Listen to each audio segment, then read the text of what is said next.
My name is Robert, and I am 73 years old. As I sit here in my quiet living room, surrounded by decades of accumulated memories and photographs, I'm struck by a profound silence that used to terrify me. It's the kind of silence that comes when you realize you've spent most of your life running from something you didn't even know you were missing. For years, this silence felt like emptiness. Today, it feels like peace. But getting here, that's a story I need to share with you. There's a question that haunted me for decades. One that would wake me up at 3 in the morning when the world was still and my mind wouldn't stop racing. Why did nothing I achieved ever feel like enough? I had built a successful career, raised children, owned homes, traveled the world, and yet there was this persistent ache in my chest, this feeling that I was missing something essential. I used to think it was just the natural dissatisfaction of human ambition, but now I know it was something much deeper. Let me tell you about the night that changed everything, though it took me years to understand what had happened. It was a Tuesday evening in March, about 15 years ago. I was 58, sitting in a hospital room, watching my wife Sarah struggle to breathe. Cancer had taken hold of her lungs, and the doctors had just told us there wasn't much more they could do. We'd been married for 35 years, and she was my anchor, my everything. As I held her frail hand, she looked at me with these tired but peaceful eyes and said, "Robert, I'm not afraid. I know where I'm going." I remember feeling angry at her acceptance, frustrated by what I saw as resignation, but there was something in her voice, a certainty that I'd never heard before, even though we'd shared 3 decades together. You see, I was the kind of man who believed only in what I could see, touch, and control. I was an engineer by trade, someone who solved problems with logic and mathematics. Faith to me seemed like wishful thinking for people who couldn't handle reality. When Sarah started attending church in her 50s, I tolerated it, even supported it financially, but I never participated. I saw it as her way of dealing with getting older, a comfort mechanism that I simply didn't need. I had my work, my achievements, my 5-year plans. I was building something tangible, something that mattered. At least, that's what I told myself. The truth is, I was terrified of not being in control. Every Sunday morning when Sarah would invite me to join her at church, I'd find something urgent that needed my attention. A project deadline, yard work, catching up on emails, anything that would give me a reason to stay busy. I wore my busyness like armor, convincing myself that productive activity was more valuable than sitting in a building, listening to stories I considered outdated and irrelevant. I respected that faith worked for other people, but I was different. I was stronger. I was self-sufficient. After Sarah's funeral, that armor began to crack. The house felt impossibly large and quiet. My children lived in other states,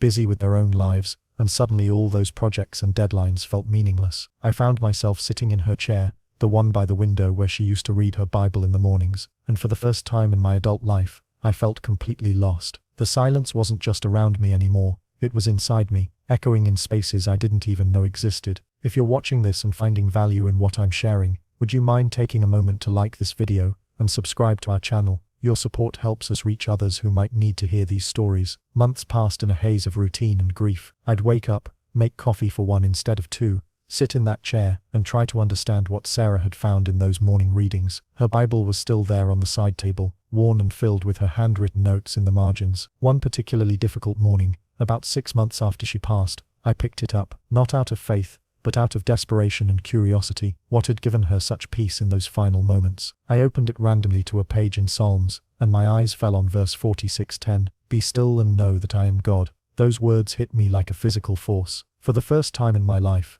I was truly still, not busy, not planning, not building, not controlling anything, just sitting in the profound quiet of loss and loneliness. And in that stillness, something happened that I still struggle to put into words. It wasn't a voice or a vision, or anything dramatic. It was more like a presence, a gentle awareness that I wasn't actually alone in that silent house. It felt like the warmth of sunlight on my face, except it was coming from inside me, filling those empty spaces I'd been carrying for decades without even realizing it. I sat there for what felt like hours, just breathing, and experiencing this strange new sense of not being abandoned in the universe. That was the beginning of my conversation with God, though I didn't call it that for a long time. I started reading Sarah's Bible, not as literature or philosophy, but as someone genuinely seeking to understand what she had discovered. I found myself talking to the silence, sharing my regrets, my fears, my confusion about what came next, and slowly, gradually, I began to sense responses, not in audible words, but in a growing awareness of love that had been there all along, waiting patiently for me to stop running and notice. The changes didn't happen overnight.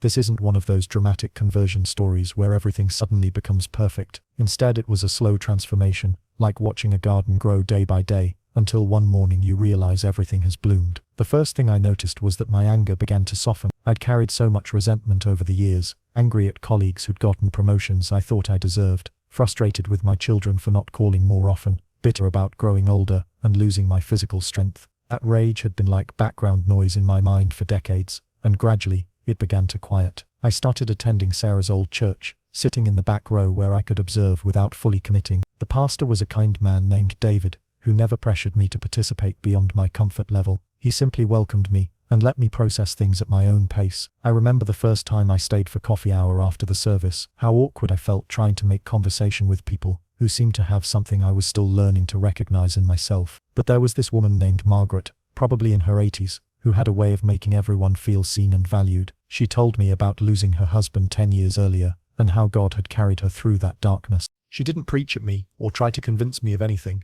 She just shared her story, and I recognized something familiar in her experience. It was the first time I realized that faith wasn't about having all the answers. It was about learning to trust in the midst of questions. Over the next few years, I began to understand things about my life that I wish I had grasped decades earlier. The first realization that knocked me off my feet was understanding how much time I had wasted trying to earn love and approval through achievement.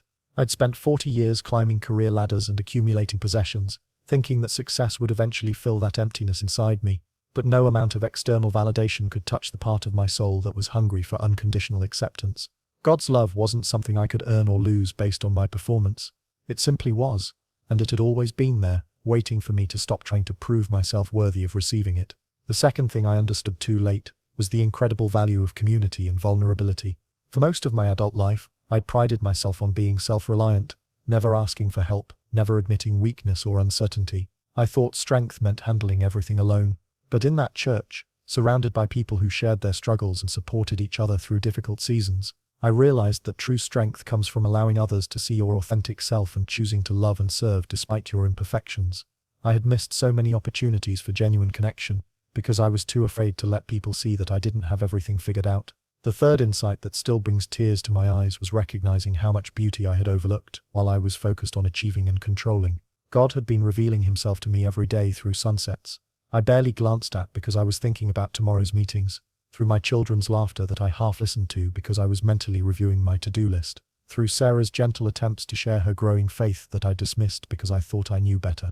I had lived surrounded by miracles and glimpses of divine love, but I was too busy and too proud to slow down and notice them. The fourth thing I learned was about forgiveness, both receiving it and extending it to others. For years I carried guilt about mistakes I'd made as a father and husband, things I'd said in anger, opportunities I'd missed to be present for important moments.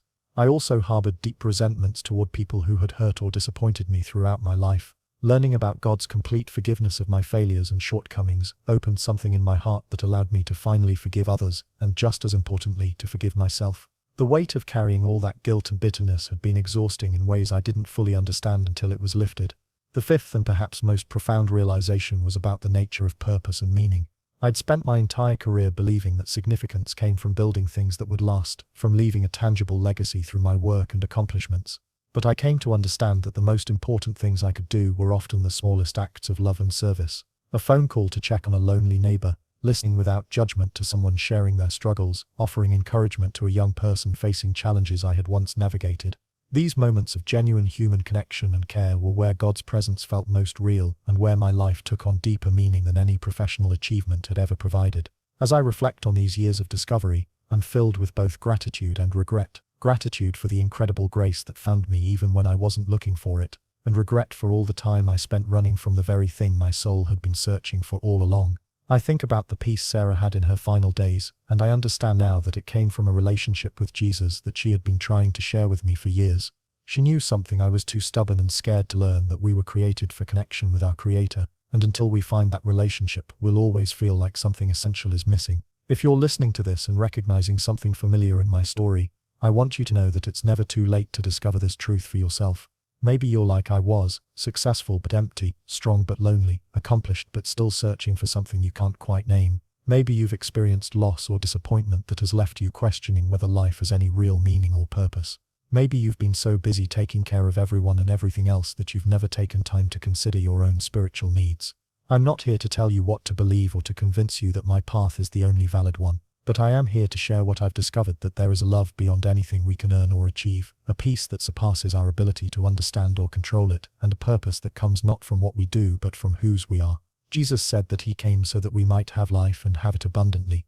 For 70 years I thought abundance meant having more things, more success, more control. Now I know it means having more love, more peace, more connection with the God who created us and knows us completely. If you're curious about what it might mean to have a relationship with Jesus, I encourage you to start simply. You don't need to have all your questions answered or your life perfectly organized.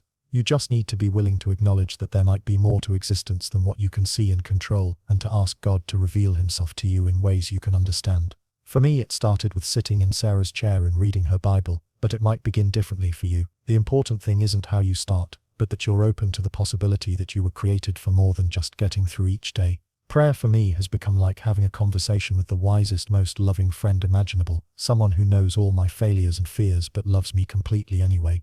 Reading the Bible has become less about religious obligation and more about discovering how God has been working throughout history to draw people into relationship with himself. Attending church has become less about ritual and more about community with others who are on similar journeys of faith and growth. I want to invite you to consider giving Jesus a place in your life, not because you have to or because someone is pressuring you, but because you were created with a space in your heart that only he can fill. The Bible tells us that if we confess with our mouth that Jesus is Lord and believe in our heart that God raised him from the dead, we will be saved. Saved from the emptiness of trying to create meaning on our own. Saved from the exhaustion of trying to earn love through performance. Saved for a relationship with the God who made us and wants to walk through life with us. This isn't about becoming perfect or having all the answers. It's about admitting that we need help, that we were designed for connection with something greater than ourselves, and that Jesus offers us that connection freely. It's about accepting that we don't have to carry the weight of life alone, that there's forgiveness for our failures and grace for our weaknesses, and that our lives can have purpose and meaning regardless of our age or circumstances. I often wonder how different my life might have been if I had discovered these truths when I was young, if I had learned to see God's presence in the everyday moments with my family, if I had trusted in his love instead of trying so hard to prove myself worthy of human approval.